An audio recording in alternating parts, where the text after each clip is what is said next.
त्रिसत्ता काळ होता। त्या काळामध्ये महिला गण होत्या। महिला आता जसे पुरुष गण होते गणेश भगवंताच्या काळात, त्या काळात महिला गण होत्या। तर मी त्या महिलाची नावं नव्हती विचारली, पण तरी यांनी तो प्रयत्न केला। प्रयत्न म्हणजे कुठंतरी समाधान करण्याचा प्रयत्न। त्यांची नावं मी विचारलीच नव्हती। उमा, तांगा, रूपा, सीता, तिला नायिका, राम भक्त, सबरी, आणि त्या बाईला तिचं जे पदवी होती तर तिला एक छत्ती विचारच येते काय आहे, कुठं आहे, काही हरकत नाही, हे नाहीच आहे। मला फक्त त्या बाईची पदवी पाहिजे होती। जसं गणेश भगवंताला गणनायक म्हणतात, अष्टविनायक म्हणतात, गणपती म्हणतात, तसं त्या बाईला काय मत होते ते नाही। मग त्या बाईचं नाव तरी काय, कोण बाई होती ती? जसा गणेश भगवान हा गणनायक होता तशी ते बाई कोण होती? त्या 5 गणाची नायिका। आणि तिला काय मत होते, काय म्हणतात ते सोडा, तुम्ही सांगता या बाया आणि ती एक छती तर ते तिची पदवी झाली असं तुमचं म्हणणं आहे? नाही, ते पदवी नाही आणि त्या बायाही नाही, कोणत्याच बाया नाही। त्यापैकी त्या बाईचं नाव होतं अहिरा देवी, आदिवासी समाजाची बाईचं नाव होतं अहिरा देवी। आता तिची पदवी काय होती तेवढं तरी सांगा, जमलं तर, नाही तर जबरदस्ती नाही। मी परत या प्रश्नाबद्दल बोलणार नाही आणि लेडी हुजत करणार नाही, ते आपल्याला आवडतही नाही। बाकीच्या गोष्टी याने सुद्धा माझ्याकडे एका प्रश्नाची मांडणी केली आहे। पहा, शाहिरीच्या शिवारामध्ये आम्ही कितीतरी शाहिरांसोबत सामने झाले, पण गणाच्या माध्यमातून असे प्रश्न विचारले आम्ही फार कमी लोक पाहिले। चला, काही हरकत नाही, म्हणतात ना राजाने केली राणी झाली, आहे ना? हो, माहित आहे। तर डोके होते मग त्या डुकराचे, मागचे पंजे होते माकडाचे, आणि त्याला दोन्ही कान नसून त्या ठिकाणी त्याला छिद्र होते। तो प्राणी कुठल्या संग्रहालयामध्ये होता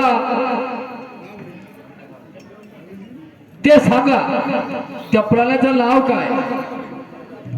तर मॅडम, हे जे प्रश्न आहेत हे समजा जनरल नॉलेजचे प्रश्न,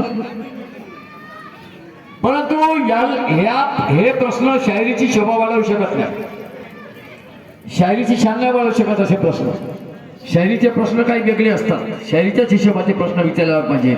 अध्यात्म विचारा, आणखी काही विचारा, ऐतिहासिक विचारा, संतांचं साहित्य विचारा, संत साहित्यातले प्रश्न विचारा। चला, मी आधीच बोललो राजाने केली राणी झाली, काही फरक नाही पडत। त्या प्राण्याचं नाव होतं पॅंगलिन, आणि तो मिळतो आफ्रिकेमध्ये। आफ्रिकेच्या संग्रहालयामध्ये त्या प्राण्याची जे आकृती आहे ते बनवून ठेवली आहे, तो तिथेच मिळत होता आफ्रिकेमध्ये। हे तुमच्या त्या प्राण्याचं उत्तर।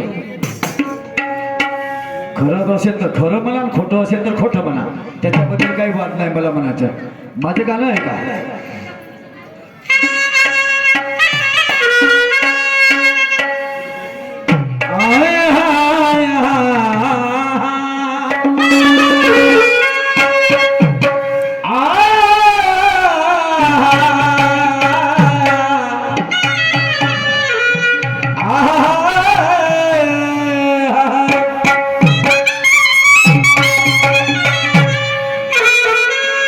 सवालों से जिंदगी अगर कैद हो जाए,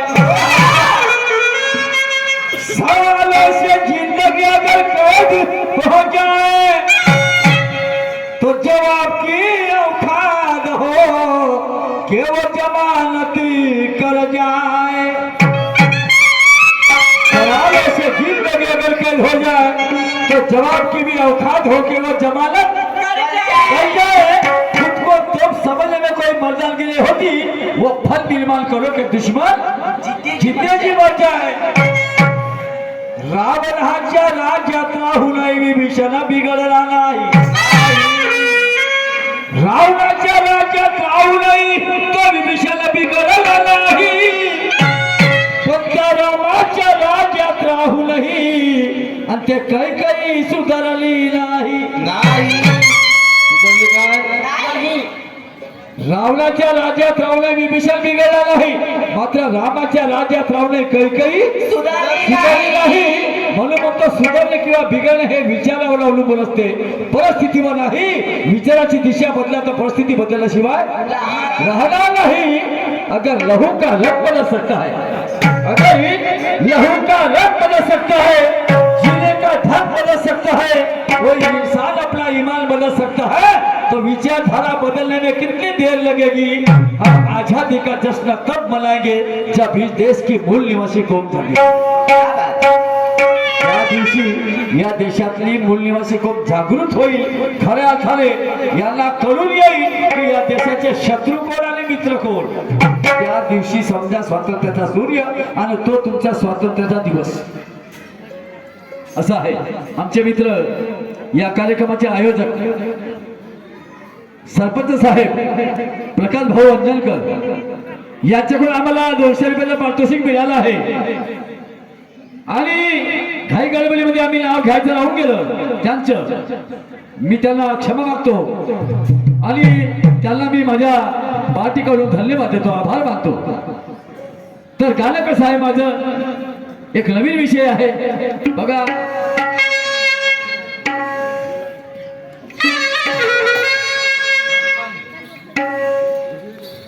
तर तुम्ही आपले स्वरूप पाहता, कशामध्ये पाहता? आरशामध्ये पाहता ना. हा, तर माझं गाणं आरशावर आहे. मी आरशाचा विषय बनवला आहे ना. बघा कसं. अनेक लोक आरशामध्ये आपलं स्वरूप पाहतात. तुम्ही जसे चाले कराल तसाच तो आरशातला व्यक्ती चाले करतो. तुम्ही रडाल तर तोही रडतो, तुम्ही हसाल तर तोही हसतो, तुम्ही थापड उचला तर तोही थापड उचलतो. बरोबर आहे. जसं तुम्ही कराल तशी तुमची तो प्रतिकृती करत असतो. समजलं काय? परंतु मी असा निष्कर्ष काढला की आरशाच्या पाठीमागे जाऊन पहा, तुम्हाला कोणी दिसत नाही. दिसतं काय? तुम्ही समोर व्हाल तेव्हा तुमची आकृती तिथे दिसेल, अन्यथा दिसत नाही. पण तरी मी म्हणतो की आरशाच्या पाठीमागे कोणीतरी राहते आणि शास्त्र आहे, याचं शास्त्र आहे आणि त्याला मी आपल्या गाण्याचा सब्जेक्ट बनवलाय, विषय बनवलाय. तर बघा प्रश्नार्थ गाणं आहे. अरे तरी पानी के पीछे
कोणीतरी राहते, मी सिद्ध करू शकतो. हा तर्कशक्तीचा प्रश्न आहे, फक्त तर्कशक्तीचा प्रश्न आहे, काही कुठल्या इतिहासाचा प्रश्न नाही, कुठे माहिती नाही, तुम्हाला गुगलवर मिळणार नाही, कुठंच नाही मिळणार, कोणीही बघा. पण आरशाच्या पाठीमागे कोणीतरी राहते, मी सिद्ध करू शकतो. आणि तुम्हाला यामध्ये डोकं लावायचे आहे का मग राहते तर कोण राहते? मी याचे वर्म सांगतो, या प्रश्नाचे वर्म सांगतो. वर्म असे की समजा आपण इथे आरसा ठेवला काच, बरोबर आहे, आणि त्याच्या पुढे उभे झालो तर आपलं स्वरूप आपल्याला दिसते, बरोबर आहे. पण त्या आरशापासून तुम्ही मागे जा, जेवढे तुम्ही मागे जाल तेवढाच तो आरशातला व्यक्ती मागे जातो की खिट करून घेतात तुझ्या पाहिजे. आणि दारू सोडाची गोष्ट केलीस तशाच दोघेही मालिकी जवळ आल्या. अरे बापा रे, नाही नाही नाही, हे मूर्खपणा आहे.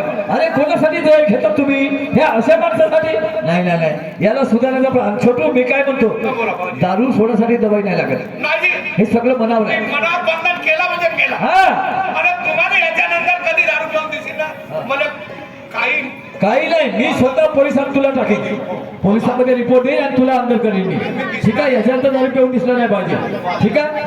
गरीब माणसाचे एक कप चहा घेऊन घ्या. अरे माझ्याजवळ वेळ नाही दादा जास्त. साखर नाही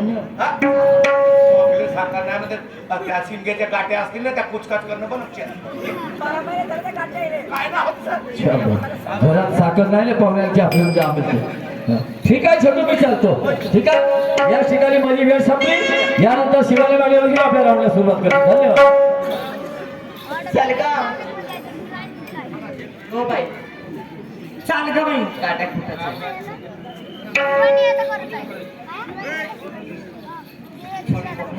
हा तसेच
दोन्ही शायरांच्या गणगवळणीचे राऊंड झालेले आहेत आणि सन्माननीय तुफान शाहीर पुरुषोत्तमजी खांडेकर यांनी दुय्यमीला सुरुवात केलेली आहे.